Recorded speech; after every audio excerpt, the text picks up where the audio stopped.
and welcome back. I hope you're doing really well. Thank you again for the love and support on yesterday's video. Really appreciate all of the nice words from you guys.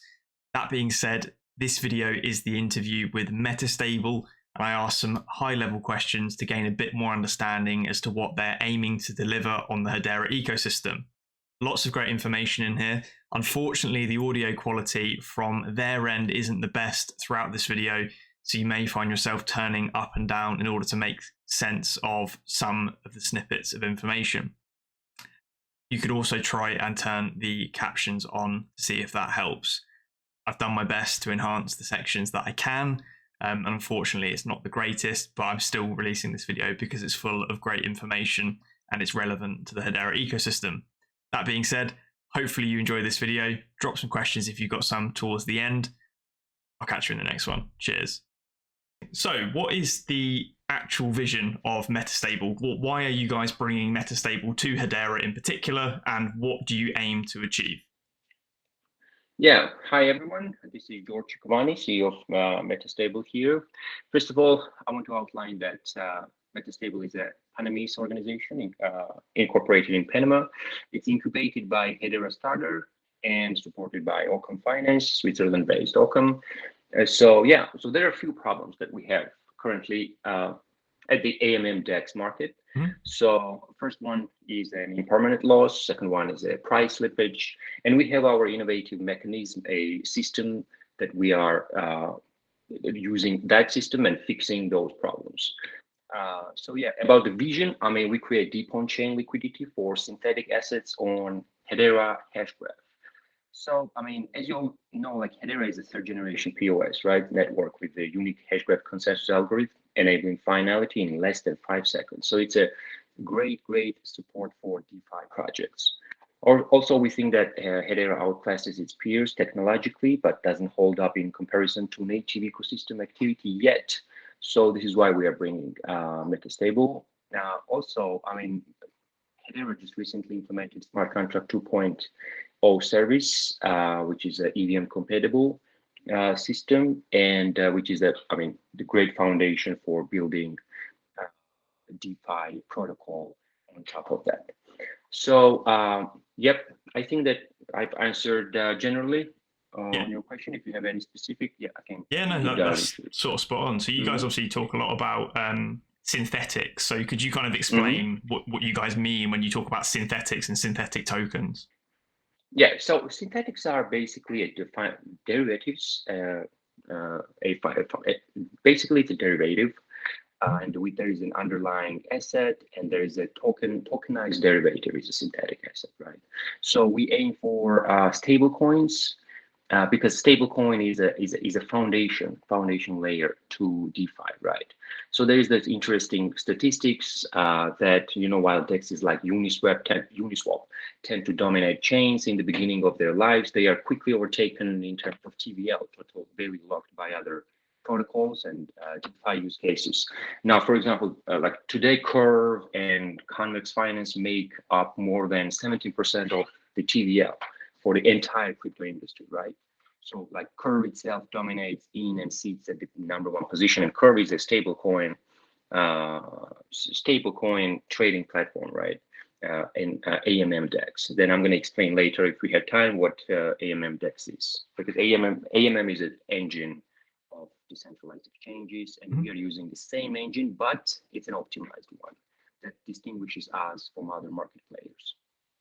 Amazing. So you talk about optimized engine. Obviously, in the first question, you mentioned impermanent loss. So have you guys got some sort of solution to try and combat impermanent loss via the new improved engine? Yes. So here's how we do that. So basically, this engine is called Automated Market Maker, the AMM, and Metastable is a DEX as well. We are using the same algorithm of constant price formula, basically. But there is this optimization layer where we introduce decentralized portfolio management into this. Basically, so how we do this is that somebody is going to provide 1 million as liquidity. The 90% of it goes to the virtual reserve system, and the 10% goes to the actual AMM. So when the impermanent loss is applied, it is applied only to the 10%. So thus we reach 10 times less impermanent loss for liquidity providers. And also we reach 2 to 10 times less price slippage for traders.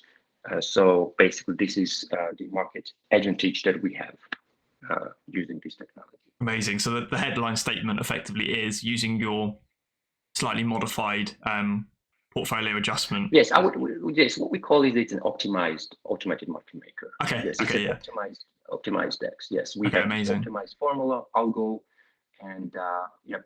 So the optimized AMM effectively achieves achieves 10 times less impermanent loss.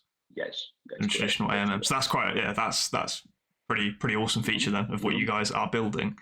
In terms of your stablecoin pairings, are you guys obviously you've got the stablecoin selection, obviously that's the synthetic tokens. Have you got other types of synthetic tokens that you wish to bring that aren't just stablecoins, potentially synthetic assets? Yeah, so we are aiming for that, but we are starting with the stablecoins. We are starting with the stablecoin synthetics on Hedera, but we are aiming for all types of synthetics. I mean, for the beginning, like we don't use any layer 2s, so we use only layer 1 Hedera Hbar, because we think that, I mean, Hedera has all the features available to launch DeFi protocol on top of it without layer 2s. So it will bring bring liquidity, and it will bring attention of traders, definitely. So in terms of the platform as well, obviously it's an AMM and all the features you've just mentioned. I presume you're going to have additional features such as staking, for example, for stablecoins. If you guys are revolving heavily around stablecoins, I'm presuming you'll be able to stake absolutely. So stable HTS tokens. Yes, so we have services that we offer, of course, except like trading and liquidity providing. So first of all, I want to outline that the Metastable is a DAO, it's a DAO, decentralized autonomous organization, and we have farming, staking, and boosting mechanism implemented. So liquidity providers earn meta tokens by depositing liquidity into the various pools or Metastable. Mostly we have two types of pools, the power pools and foundation pools, and they are then rewarded in the form of meta tokens. So liquidity providers have an option to lock their liquidity tokens for various time frames. The meta distribution happens every block, with longer locks having higher weight. So then comes staking, and token holders can stake their meta tokens to earn more meta through token buyback and distribute mechanism. And takers pay around 30 BPS, makers earn 20 BPS, with the remaining difference being used to buy our meta tokens off the secondary market and distribute across the stakers. And we also have boosting mechanism, which is similar to farmers. Stakers can boost their rewards as well as voting power by up to 2.5x by locking up their meta tokens for longer time frames. Okay, so there's some interesting features there definitely as well, which is great to see from the launch. So you obviously started talking there about the meta token. So the meta token obviously is going to be the native token to your platform. Yes, that's what people are going to purchase and use to interact. Are there any sort of token launches up and coming around the corner?